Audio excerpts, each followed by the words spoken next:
Revolutionary salute. Assalamu alaikum.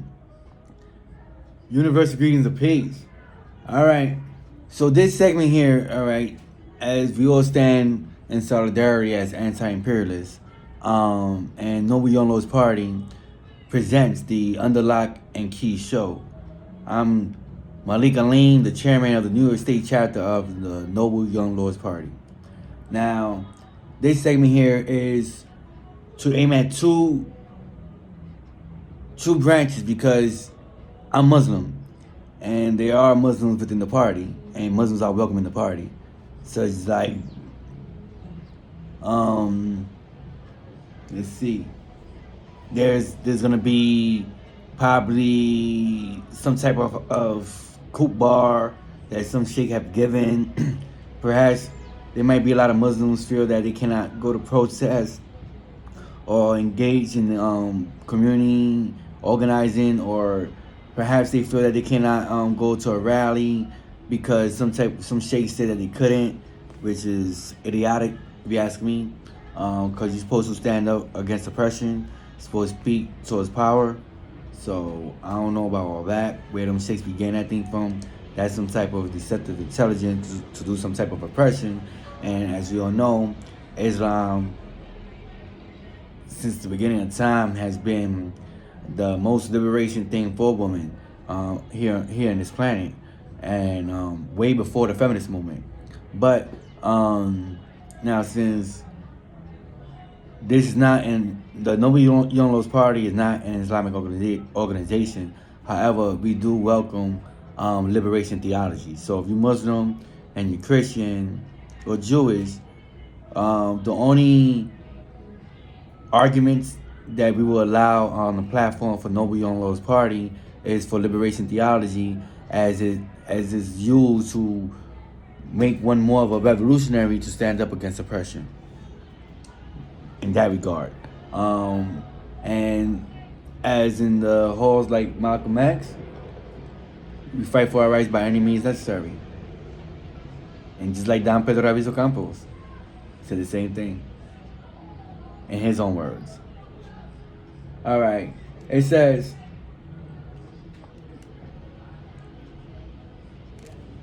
Islam as liberation theology, right? So in the 20th century, new Africans reached out to Islam in an attempt to find identity outside of American culture. In Islam, they found history, identity, independence, integrity, and a connection to the larger world, in particular to the third world. Today, revolutionary Islam is reaching out. Man, okay, whoa. Let me stop right here. When you say revolutionary Islam, we're not talking about no jihadists. We're not talking about no terrorists or domestic terrorism in regards to Taliban, Al-Qaeda, because Noble Young Lords Party and My Way's International Movement have no ties with them, and speak out against and stand out against all forms of terrorism. All right, now let me continue. So today, revolutionary Islam is reaching out to new Africans and the first world lumping. So just this month, and Shabab affiliated video was released featuring the stories of young men recruited from Minnesota who were martyred in Somalia fighting the African Union troops who served their United States imperialist master. The first 5 minutes of this video is a pointed critique of the history and national oppression in the United States and the idea of race. It features footage from Rodney King to Michael Brown and uprising in Ferguson, Missouri, prisoners from Georgia to California, and sound bites from Malcolm X to Anwar al-Awlaki. It is an agitational piece that clearly promotes the national interest of New Africa. All right, that's what's up. In the video, Islam is presented as the answer to the racism and social hierarchy based on a pseudo-biology that is inherited to America. The conception of Islam as a liberation theology is not difficult to make given the promise of the concepts of jihad, or holy struggle, and shahada. Pause. Shahada is just a declaration of faith. Continue. Translated as witnesses. All right, or martyrdom. No, that martyrdom crap. That's the freaking Taliban and Al Qaeda with that deceptive intelligence. That is not Islam. All right, cool. Now, the holy struggle is to be one with Allah and to represent righteousness, truth, and goodness as determined by Allah's divine wisdom. Facts. Now, while jihad and the shahadas, I guess there's a group called shahadas. If there is, that's crazy because shahada just means a declaration of faith. Do not require armed struggle. Correct. All right. Yes. While jihad, yes, because we talking about the inner jihad, the mental and the inner jihad. Mental, inner, your heart, your mind, your spiritual. That type of jihad we talking about. All right. Shahada, declaration of faith, do not require armed struggle. That's facts. Martyrdom and battle for Allah's will is one way that Muslims can reach paradise. In that regard, yes, armed struggle for revolution, to fight for liberation, like liberation for Puerto Rico, liberation for First Nations, yes. But we operate within the confines of the law. Now that's to say, like, if it was to ever get crazy, and because when there's revolution, we don't know what's happening, who's financing what, and it's gonna be anarchy, and it's gonna be kind of crazy. So the anarchists and the fascists, that's gonna be the major fight against. So that's why we have to educate the people of what might come ahead in the future. All right. So throughout the stories of Minnesota martyrs, there is a theme of not fearing death, but rather running towards it in regions where revolutionary struggle and political dissent of any form has been brutally crushed. Islam might fulfill a need in providing this basis for courage in the face of imminent death. Facts. There are many examples in history of the oppressed finding courage in the belief in their own immortality. Not immortal, just saying, you know what? If I was to die, at least I know I'm going to paradise. And I have my wife and I have my 7 virgins. But they generally did not end. And just because it says virgins, they ain't talking about no fucking little girl, no underage shit, neither. A virgin woman. There are many examples in history of the oppressed finding courage in the belief in their own immortality, but they generally did not end well for the oppressed. Ultimately, the myth of immortality may be good in recruiting cannon fodder, but it leads to recklessness and a lack of a scientific approach that is required for victory. We see the brazen, unscientific approach to battle playing out in the Islamic State, the fake Islamic State, because that shit was created by the United States, all right, which is now losing ground after a couple years of impressing the world with their successes.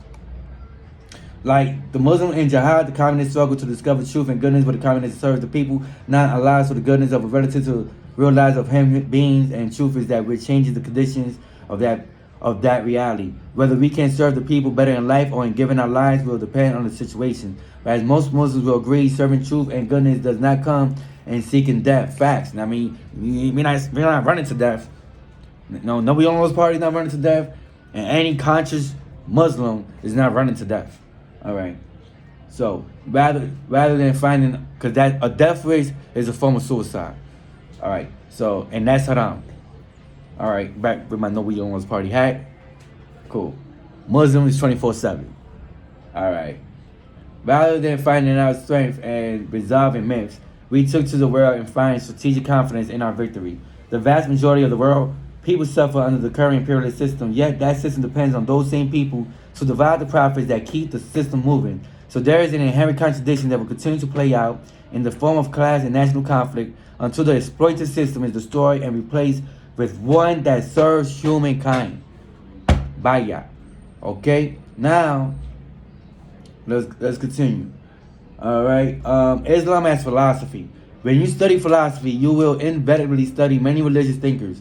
To this day, you will find those who are very deeply involved in religious to be thinkers and philosophers who are trying to understand and use that understanding to interact with the world.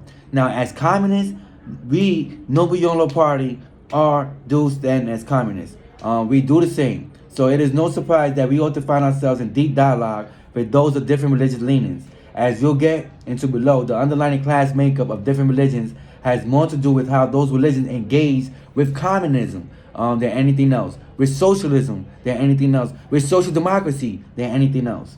So what are we talking about then when we talk about religion? Religion is idealism with organized rituals. The organized rituals part is pretty straightforward. It implies that there is a group of people who adhere to the religion in order to participate in the rituals. And the rituals includes all sorts of things from regular meetings, prayer, fasting, philanthropy, dressing up, studying text, marriage, etc. So idealism is a broader category of philosophy that includes religions, and there are different versions of idealism. And we might expect what is common between the different versions is that idealism puts the mind as primary and matter as secondary, or non-existence in terms of understanding the real world. So prior to Hegel, who introduced the radical method of dialectics, idealism was generally metaphysical. Metaphysical idealism is the belief in predefined static things in themselves. So for example, for those who believe in one God as the creator, everything that exists is defined by an ideal image from that God.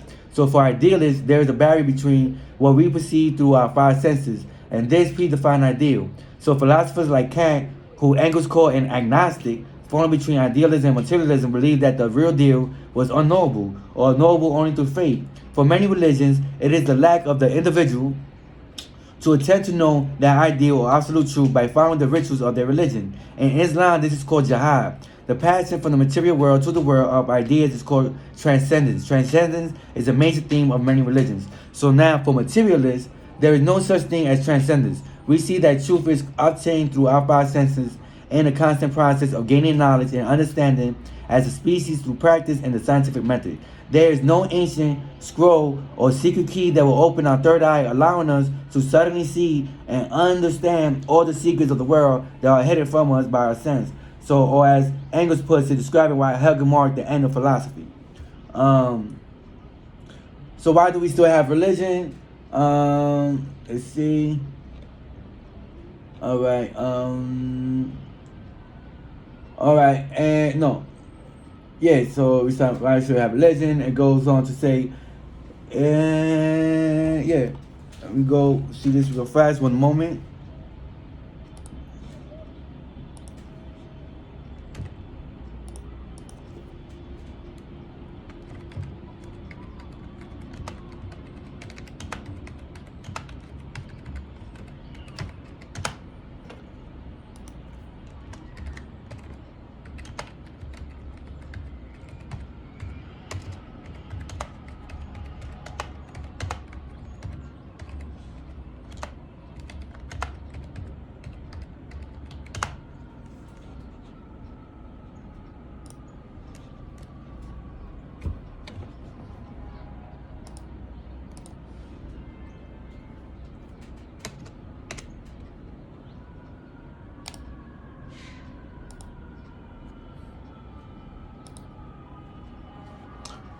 All right. So it says so. So why do we still? All right, you gotta mind you. All right. So if you see certain reactions with me, is that you gotta understand I'm Muslim. So a Muslim, first and foremost, a Muslim. But yes, I am the New York State chapter of the Noble Unionist Party, and I had to uphold the political compendium manual of the Noble Unionist Party. So I cannot just speak on my personal anything. This is about the Noble Unionist Party, but I could have my thoughts if it's in the line with the political line and yeah, with the political line and strategy of the party. I will put my 2 cents in. All right. Because I am non-biased. Yeah, I'm non-biased, so I have to keep everything non-biased. So why do we still have religion? And evidently that's coming from someone who's agnostic. But as I said, this is the report from the Underlocking Key. It's a United Struggle Within. And we have Muslims, we have Christians, we have whites, and we have LGBT within the movement. Okay, so why do we still have religion? The United States is exceptionally in the first world and often denying itself through religion. One recent book described this as a fairly recent development, starting from a campaign by industrial capitalists with libertarian interests opposed to the New Deal. The authors point out, however, that Franklin D. Roosevelt used a lot of Christian language in his promotion of the New Deal and criticism of the evils of the capitalist class. Roosevelt used that language to capture the populist interest of the majority in the United States who were suffering from the Great Depression. The Christian language was an alternative to the communist language in the Soviet Union, which FDR was trying to save the United States from. Since the Bolshevik Revolution, religious language has been openly used to combat the materialist language of communists. Now, my personal take as a as a Boricua nationalist, because I believe Boricua should be independent. Um, and I do respect Castro. I do respect the Castro manifest the Communist Manifesto, right? However, any type of form of oppression, even if it was under his watch, then yes, I'm against that. But I do have to say that the Nuevo Yonlos Party, right? Because I know there's a lot of Boricuas and a lot of Cubans that big up Castro, but and also big up Che Guevara. But Nuevo Yonlos Party is guided by the Maoist, Marx, and Lenin's philosophy, strategy, tactic, and line, political line, strategy, tactic, right? I'll get this language down packed soon. I mean, there's no gangster language here. It's all revolutionary community for community organizers. None of that gangster stuff here. None of that street stuff here. I can speak with lingo though. All right. All right. So let's see. One recent book describes this as a fairly recent development, starting from a campaign by industrial capitalists with libertarian interests. All right, I already said all that. So, the capitalist class took up the religious lingo as a marketing scheme after they realized that campaigning honestly for their own interests against the New Deal was not going to get popular support. So they backed the election of Dwight Eisenhower in 1954, who brought in God we trust to our currency and put one nation under God into the Pledge of Allegiance. So while Eisenhower did not undo the New Deal as they hoped, this trajectory continued with its pinnacle in 1980 with Ronald Reagan, backed by groups like the Moral Majority. It was Reagan who introduced the tradition of United States presidents ending speeches with God Bless America. To this day, these evangelical Christian groups have played a strong role in U.S. politics. This is just one example of how religion can be used. Now, mind you, even though they're talking about they're talking like that, that's the truth. What is being said is the truth. However, Nobody on those party, for the Christians who are in Nobody on those party, y'all can still use liberation theology. Because if the faith is what keeps you alive, keeps you moving, then much blessings to you. Use your religion as liberation theology. All right, let me get back to this. So this is just one example of how religion can be used to mobilize people behind a political cause. Same thing for the Muslims too. All right. It also demonstrates how religion can be a very deceptive tool in politics because the politicians avoid talking about the real issues. So while that's deceptive intelligence, when some people use oppression as what happens in the East. All right. And we all know that's fueled by United States corruption. All right. So this is just one example. Now, while in the realm of philosophy, we can talk about religion as idealism. In the realm of sociology, we can see it as a culture, a way of life. And culture is part of the superstructure, and that is reflect the economic structure in our world that would be imperialist, capitalist. So therefore, the way of life of Nobody Almost Party is saying social democracy, socialism. My way of life is Muslim. It's gonna connect with socialism. All right, and this is why they're saying that you could have socialism with Islam as well.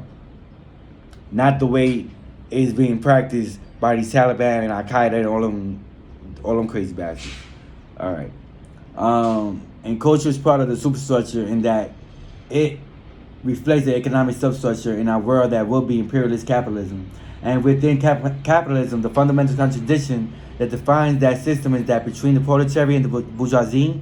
So we will see how as the proletarian forces become stronger, religion will reflect the proletarian worldview, such as in Central America when socialism, communism had captured the interests of the masses of those captured countries. And even now, as you can see, social democracy is taking hold in America, but yet they still running under the line of the Democrats. So what that means? What that means is they need a new party, a social democracy party. And I believe they have the social democracy party here already established here in America. Noble Yonlos Party is Noble Yonlos Party, and we speaking on behalf of Puerto Rico, we speak on behalf of Mexicans, we speak on behalf for all oppressed peoples. So we're not just for the United States, because I gotta check this shit out, make sure ain't none of that oppressing Puerto Rico, you know, now oppressing Latinos, blacks, you know what I'm saying? So we gotta make sure it's not in conflict of nobody on those party. But so far, that's an example of social democracy. Like Cortez, she claims to be social democracy, but she's on a Democratic party at the same time. Same thing with Bernie Sanders, social democracy, but in a Democratic party at the same time. Why not be with the social democracy party? I don't know. You see the politics there? All right. I'm not gonna get too much into that. That's not my say. I don't got the money for that, so I let someone else take up on that particular argument. All right. So it has been popular in recent decades to talk about the clash of civilization between the Muslim and Christian worlds. Because it's facts, yo. They if they run the country and they fucking run the companies, I ain't trying to get backball. I still gotta have to make money, and I still have not started my own business yet. I still have not started my nonprofit organization yet. So yes, I believe in socialism, social democracy, because I don't believe in socialism in a sense, if it's practiced as far as nationalizing everything, where no one could be able to have progress and own. So I do believe that people could own their own shit and make money as well. But social democracy, feel me? All right, let's go. The two world wars were inter-imperialist rivalries over these things. Then, as communism threatened to remove vast segments of the world from the capitalist market economy, the imperialists took aim at countries building socialism. The focus on religion in the last couple decades is a direct result of the victory of imperialists in crushing socialist aspirations around the world. And they was definitely effective with that during the Cuban Missile Crisis. And it was more so because it was really America against Russia. And, you know, Russia had the money, had the power, so that's the reason why America, you know, was acting like that, you know, for anyone who was preaching communism. But at the same time, we uphold self-determination and liberation of the oppressed. So it is what it is. But we are operating within the confines of the law to avoid any type of traps, such as this conspiracy, to avoid traps such as Domestic Terrorist Act, to avoid traps such as RICO law, to avoid traps as even treason. So we operate within the confines of the law of the United States Constitution, and for the branches in Puerto Rico, same thing, the guys of the United States Constitution and the Constitution of Puerto Rico. So let that be stated first and foremost.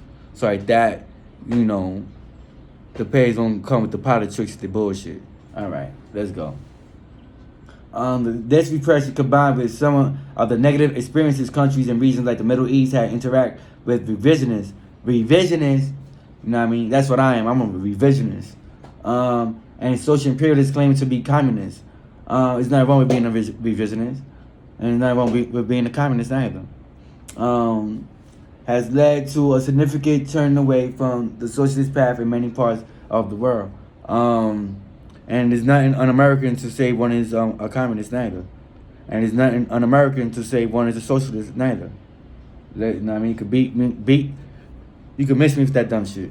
Islam and New Africans, just as religion is today, blah, blah, blah. Nah, because that's basically talking about the eclectic aspect, and basically it's talking about for the new African aspect, like inside the penitentiary, that inside the penitentiary, when they say New African Islam, inside the penitentiary is Brand Nubian. What Brand Nubian means is you have Nation of Islam, you have Nation Gods on Earth, you have the Moorish Science Temple, you have the Ansar Ola Community, you have the 5%ers. Those are all the branches of Islam behind the Brand Nubian revolutionary movement. Punto final. All right? And let me go to this other part. So, I addressed that Islamic theology. Not I. Normal Yolo's Party and Mind Ways International Movement addressed that part in Islam liberation theology. All right? So now, this part is underlying religious sidelining, Islamic feminism and Marxism. Synopsis. Having received scant critical attention primarily due to the tendency of having an ideological manifesto rather than as well-developed piece of literature. Is considered by critics to be representative of Marxist overtones, comprising references to literary and political works also closely associated with Marxist thought on the conception of an equitable society. All right, well, they fail to realize that Noble Young's Party and Maoist International Movement is Marx, Lenin, and Maoist together combined. So, you see what I'm talking about? All right, let's go. Nevertheless, as this study shows, it is possible to delineate an understandable Islamic framework within which the characters emphatically operate, prompting main protagonists to take up the cause of women's rights, which is nothing wrong with that, because that's what Noble Young's Party stands for, taking up women's rights. Islam even says stand up for women's rights, stand up for social justice, stand up for economic welfare in society. All right? To demonstrate the obvious Islamic influence, mission for social economic justice. That's what Noble Young Lords Party also upholds, is social economic justice and equity.